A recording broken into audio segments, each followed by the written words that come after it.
Hello students, कैसे हैं आप सब। उम्मीद है आप सब अच्छे होंगे। आईसीटी वर्चुअल क्लासरूम में आप सबका स्वागत है। मैं विकास। बच्चों, क्लास 7th का मैथ्स हम करेंगे। चैप्टर है अलजेब्रिक एक्सप्रेशंस यानी बीजीय व्यंजक। तो इस चैप्टर में काफी सारी चीजें हम कर चुके थे। जो बेसिक टर्म्स यहाँ पे यूज होने वाली हैं स्टूडेंट्स, वो हम अच्छे से डिटेल में समझ चुके हैं। तो बच्चों, वो आपकी बहुत इंपॉर्टेंट चीजें हैं, क्योंकि उसी के आधार पे आप क्वेश्चंस करने वाले हैं। हम देखिए, कुछ क्वेश्चन हमने किए थे और आपको ये होमवर्क के लिए भी दिया गया था। इसमें क्या बताना है बच्चों? Terms and their factors. तो टर्म्स और कौन से फैक्टर्स हैं वो आइडेंटिफाई करना है। आफ्टर दैट इसको ट्री डायग्राम की मदद से रिप्रेजेंट करेंगे। अब स्टूडेंट्स, इसका सेकंड पार्ट हम करेंगे, ठीक है। सेकंड पार्ट में क्या है, ये फर्स्ट पार्ट हमने कर लिया था। इसके देखिए, मैंने आपको पार्ट डी और ई होमवर्क के लिए दिए थे, बिल्कुल वैसे ही थे। अब identify the terms and factor in the expressions given below. तो यहां पे स्टूडेंट्स आपको क्या आइडेंटिफाई करना है? Terms and factors. कि भाई टर्म यानी पद कौन से हैं और उनके फैक्टर्स कौन से हैं, ये आपको पता लगाना है स्टूडेंट्स। तो जल्दी से इसको सॉल्व कीजिए। बिल्कुल फर्स्ट पार्ट की तरह है ये क्वेश्चन भी। जल्दी से बताइए क्या क्या होंगे terms and factors. Part A solve करेंगे सबसे पहले और मुझे बताएंगे क्या आएगा इसका आंसर।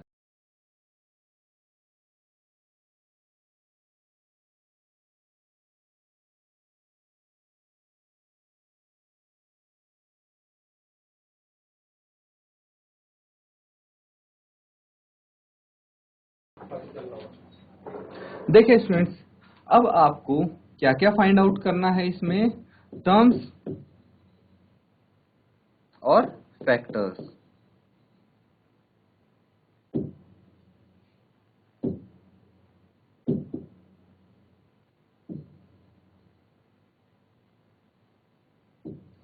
टर्म्स और फैक्टर्स आपको फाइंड आउट करने हैं। पार्ट ए में क्या क्या टर्म्स हैं? -4x, एक टर्म तो ये हो गई, दूसरी हो गई 5। अब मुझे बताइए -4x के फैक्टर्स क्या क्या हो सकते हैं। तो देखिए, एक तो है -4 एंड x, ठीक है। -4 एंड x इसके फैक्टर्स हैं। और 5 का क्या होगा? 5। देखिए, एक तो हर किसी का फैक्टर होगा, ये तो आपको पता है। तो यहाँ पे इसको भी मेंशन कर सकते हैं स्टूडेंट्स आप, ठीक है। एक तो सभी में आ जाएगा, सबका ही फैक्टर होगा।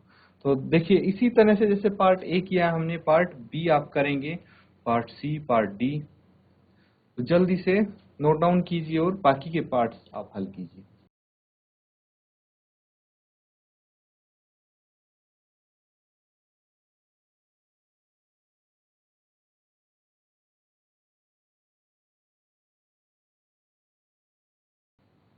देखिए स्टूडेंट्स, यहाँ पे है +3.6 AB, ये कंप्लीट पार्ट है। तो नोट डाउन कीजिए जल्दी से और सॉल्व कीजिए इनको।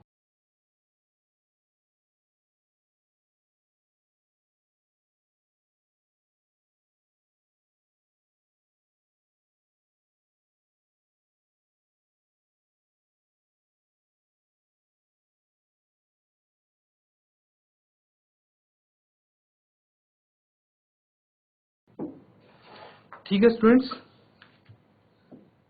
बाकी के पार्ट्स देखिए बिल्कुल ऐसे ही करेंगे हम जैसे पार्ट ए हमने किया था, ठीक है।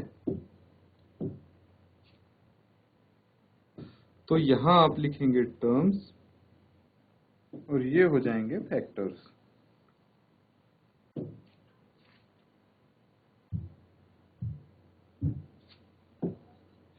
पार्ट बी के लिए टर्म्स क्या क्या हैं? -4x, 5y। इसी तरह पार्ट सी के लिए टर्म्स क्या क्या हैं?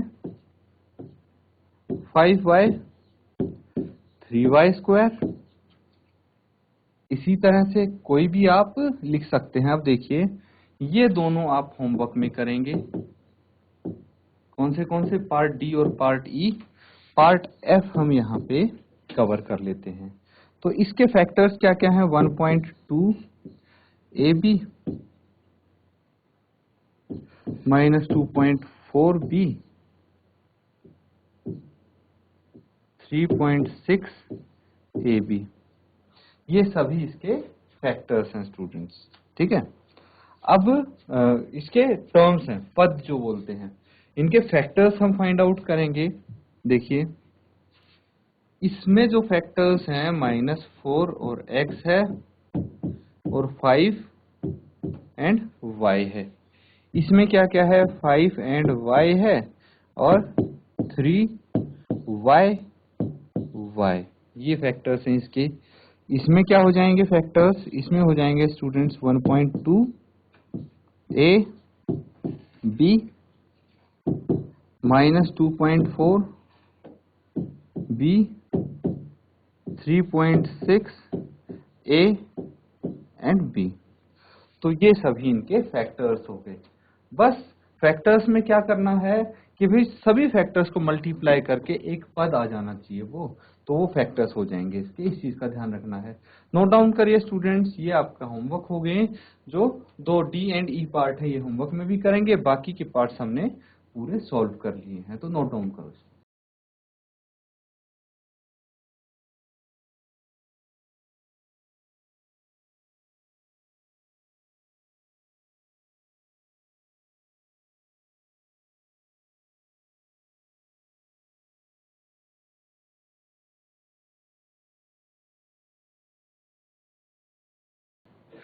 ठीक है स्टूडेंट्स, ये क्वेश्चन हमने कंप्लीट कर लिया। तो नेक्स्ट क्वेश्चन करेंगे अब हम।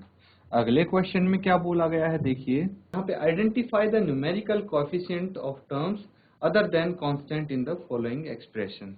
तो आपको क्या बताना है, कोएफिशिएंट्स बताने हैं कांस्टेंट के अलावा कौन से होते हैं। तो कैसे आप इनको सॉल्व करेंगे, सबसे पहले तो आपको टर्म्स लिखने पड़ेंगे। यहाँ पे क्या लिखने पड़ेंगे, टर्म्स लिखने पड़ेंगे, ठीक है।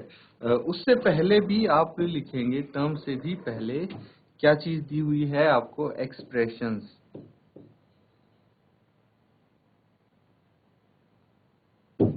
फिर लिखेंगे टर्म्स और फिर लिखेंगे कोएफिशिएंट।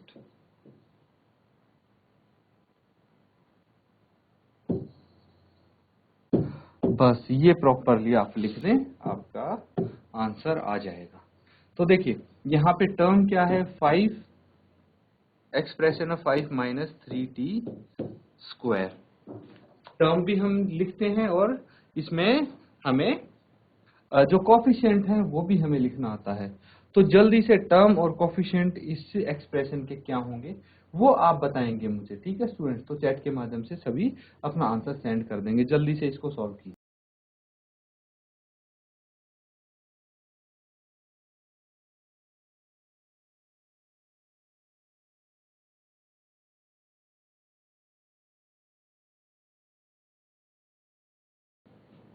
देखिए स्टूडेंट्स, अब यहाँ पे सबको पहले तो ये पता होना चाहिए कि एक्सप्रेशंस मतलब क्या होता है।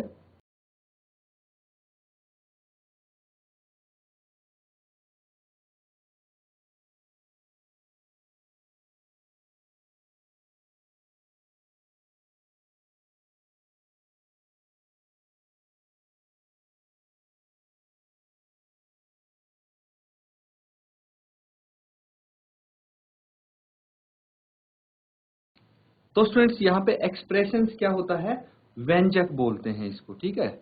और टर्म क्या हो गए, पद। पद जो होते हैं उनको टर्म बोलते हैं। कोएफिशिएंट क्या हो गए, गुणांक जो होते हैं स्टूडेंट्स। क्लियर है। तो अब देखिए कि जो एक्सप्रेशन है उसमें हमें टर्म लिखनी है।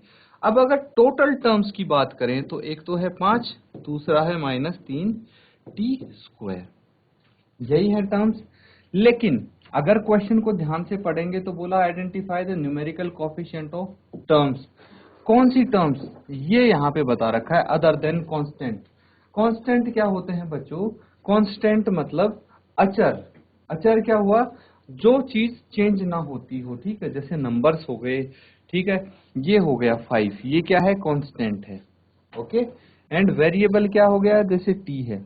तो हमें ऐसे पद देखने हैं जो वेरिएबल हों, कांस्टेंट ना हों। तो देखिए 5 - 3t² में सिर्फ ये है जो वेरिएबल है, क्या है, t²। इसीलिए हम 5 को नहीं लिखेंगे टर्म्स में। अब इसका कोफिशिएंट क्या हो गया, -3। इसी तरह से हम सभी क्वेश्चंस इजीली कर पाएंगे। देखिए बी पार्ट करते हैं और क्लियर होगा आपको थोड़ा सा। 1 + t + t² + t³ इसमें लिखेंगे आप टर्म्स कौन सी हैं और फिर उसके जो कोफिशिएंट है, न्यूमेरिकल कोफिशिएंट है, वो कौन से हैं। तो फर्स्ट पार्ट को सॉल्व कीजिए और नोट डाउन कीजिए, सेकंड पार्ट को हल कीजिए।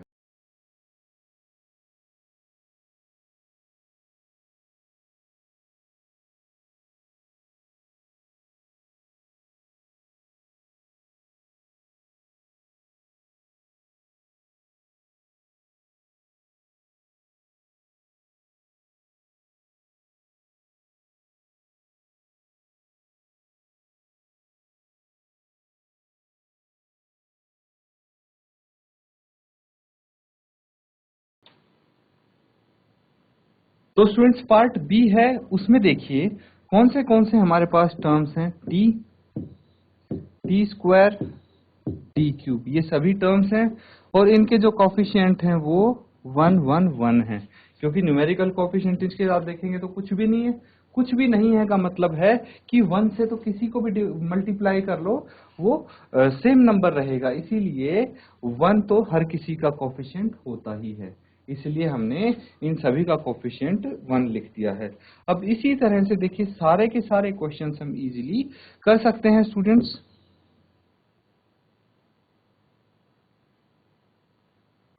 पार्ट सी देखिए भाई, भाग सी में या फिर थर्ड, ठीक है, ये थर्ड पार्ट इसका क्या है। थर्ड पार्ट में x + 2xy + y, तो टर्म्स क्या क्या है स्टूडेंट्स, ध्यान से देखेंगे। x है, 2xy है एंड 3y है।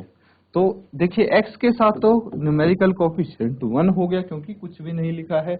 अब xy के साथ क्या है, xy क्या है, xy है चर, वेरिएबल्स, तो इसके साथ कोफिशिएंट क्या हो गया 2 एंड y के साथ कोफिशिएंट हो गया 3। तो ये कोफिशिएंट्स हो गए, गुणांक हो गए, नोट डाउन कर लीजिए, ये थर्ड पार्ट है आपका।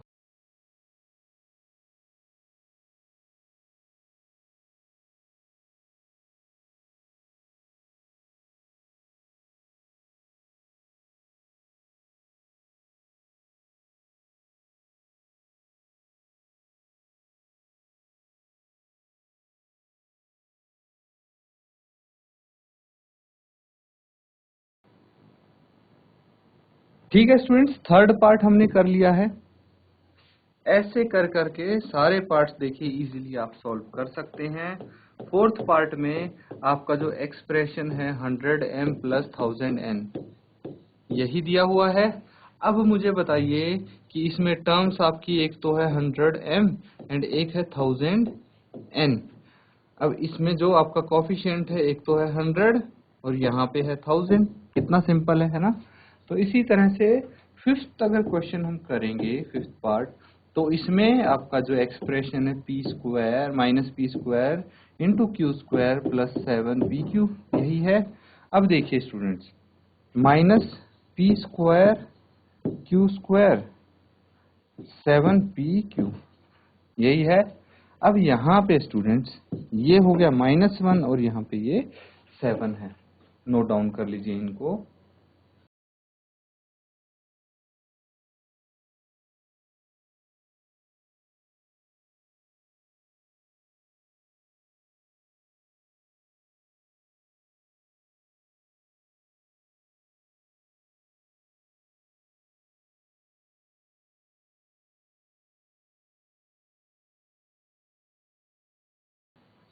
स्टूडेंट्स कुछ और पार्ट्स इसके हम करेंगे। अब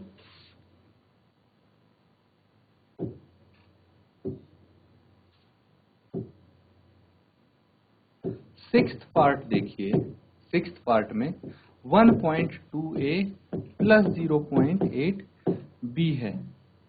तो इसमें टर्म्स आपकी एक तो 1.2a हो गया, 0.8b हो गया और कोफिशिएंट जो है 1.2 एंड 0.8 हैं इसके। इसी तरह से 7th पार्ट अगर हम देखेंगे तो इसमें 3.14 आर स्क्वायर है। भाई टर्म भी यही होगी 3.14 आर स्क्वायर, और जो इसका कोफिशिएंट है वो हो गया 3.14। बाकी के जो पार्ट 7th और 8th है ये आप होमवर्क में करेंगे स्टूडेंट्स। देखिए होमवर्क देना इसलिए जरूरी है क्योंकि यहाँ पे जो क्वेश्चन किए हैं वो भी आपके रिवाइज होंगे और आपको पता लगेगा कि ये अगर समझ में आ गए हैं तो ये बाकी ये क्वेश्चन इजीली कर पाएंगे आप। तो नोट डाउन कर लीजिए इनको, यहाँ पे ये क्वेश्चन आपका कंप्लीट होता है बच्चों।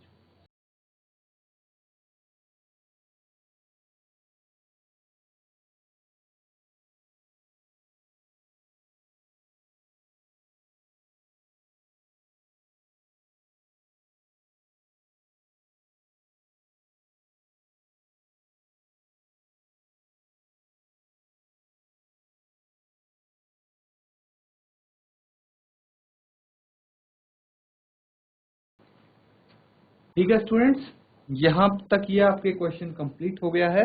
नेक्स्ट क्वेश्चन देखिए, अब अगला क्वेश्चन करेंगे तो इसमें आपको क्या दिया हुआ है।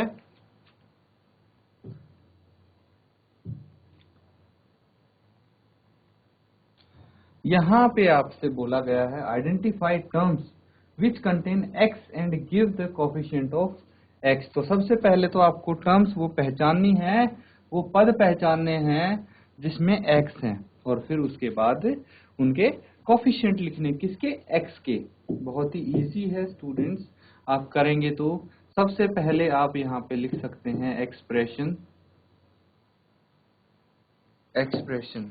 उसके बाद आप लिखेंगे टर्म्स विद एक्स, ठीक है, या फिर टर्म्स कंटेनिंग एक्स। उसके बाद आप लिखेंगे कोफिशिएंट ऑफ एक्स। सिंपल है स्टूडेंट्स, तो ये हमने यहाँ पे लिख दिया है। अब देखिए आपको expression terms with x and coefficient of x लिखना है। तो फर्स्ट क्वेश्चन हम करेंगे, उससे फर्स्ट पार्ट से आपको आइडिया हो जाएगा किस तरह से इसको कर सकते हैं। तो एक्सप्रेशन तो है Y square X plus Y. अब देखिए कि इसमें टर्म्स कितनी है, टोटल टर्म्स तो दो हैं, कौन सी, वाई स्क्वायर एक्स और दूसरी है वाई। लेकिन जो टर्म एक्स के साथ है हमें सिर्फ वही लिखनी है, ऊपर लिखा हुआ है ना। तो बिना एक्स वाली टर्म को, बिना एक्स वाले पद को हम यहाँ से हटा देते हैं, एक्सप्रेशन में से छोड़ देते हैं, ड्रॉप कर देते हैं, सिर्फ एक्स वाली टर्म हम लिखेंगे। अब बताइए कि इसमें जो x है उसका कोफिशिएंट क्या होगा, x के साथ जो चीज मल्टीप्लाई हो रखी है उसका x का वही कोफिशिएंट हो जाएगा जो कि है वाई स्क्वायर। ये आपका आंसर हो गया। इसी तरह से सेकंड पार्ट भी आप करेंगे, थर्ड फोर्थ सारे पार्ट्स इजीली हो सकते हैं स्टूडेंट। तो जल्दी से इसको नोट डाउन कीजिए और बाकी के पार्ट्स हल कीजिए।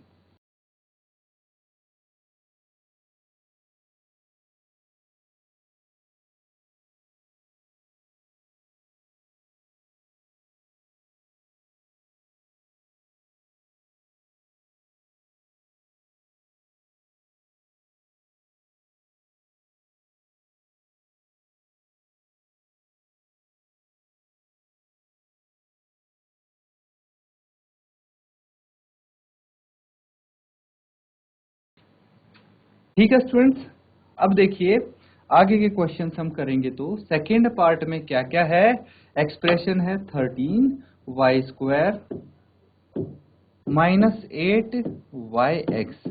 तो हमें सिर्फ वो टर्म लिखनी है जो x के साथ है, जो कि है माइनस 8 वाई एक्स, और x से मल्टीप्लीकेशन किसका है यहाँ पे, माइनस 8 वाई का। तो x के साथ जो चीजें हैं उनको हम यहाँ पे उसके कोफिशिएंट बोल सकते हैं। इसी तरह से थर्ड पार्ट में है x प्लस वाई प्लस 2। अब x है खाली एक पद यहाँ पे और इसका कोफिशिएंट 1 होगा, ठीक है। ये थर्ड पार्ट हो गया। फोर्थ पार्ट देखिए, फोर्थ पार्ट में 5 प्लस जेड एक्स। तो यहाँ पे x वाली टर्म तो जेड एक्स है और कोफिशिएंट इसका z है, ठीक है स्टूडेंट्स। तो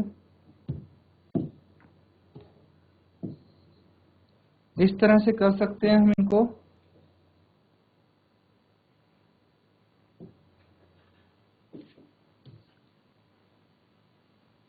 और फिफ्थ टर्म क्या है? फिफ्थ पार्ट देखिए 1 plus X plus X Y, ये क्या हो जाएगा?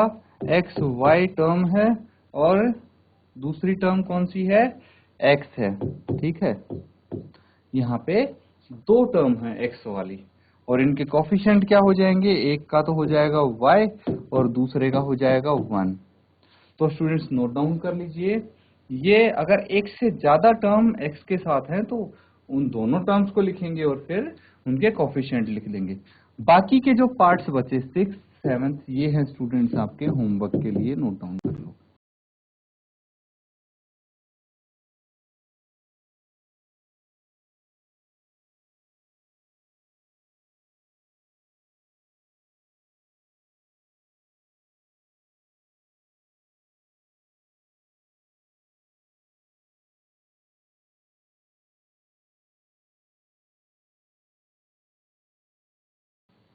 अब स्टूडेंट्स एक क्वेश्चन और लिखेंगे आप,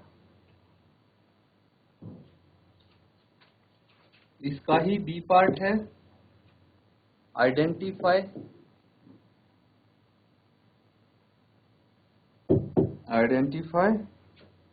terms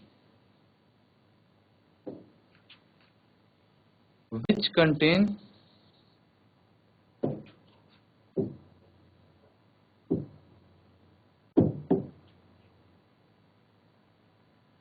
y square and give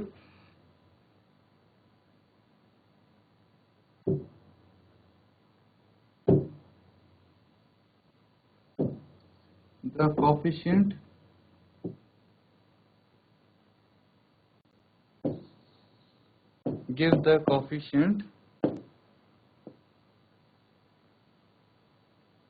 of y square। तो स्टूडेंट्स यहाँ पे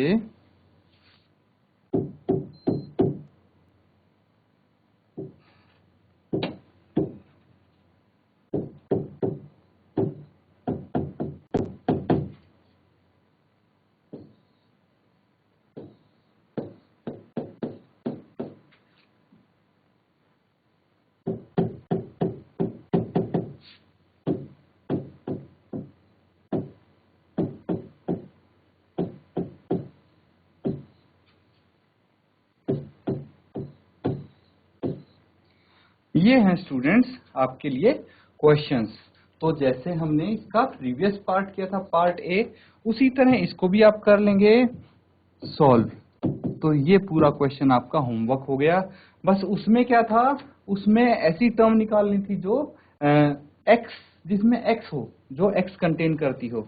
यहाँ पे वाई स्क्वायर हो जिसमें ऐसी टर्म बतानी है और फिर उसके वाई स्क्वायर के कोफिशिएंट बताने हैं स्टूडेंट्स। तो इस क्वेश्चन को नोट डाउन कर लेंगे और होमवर्क में करके आएंगे बच्चों।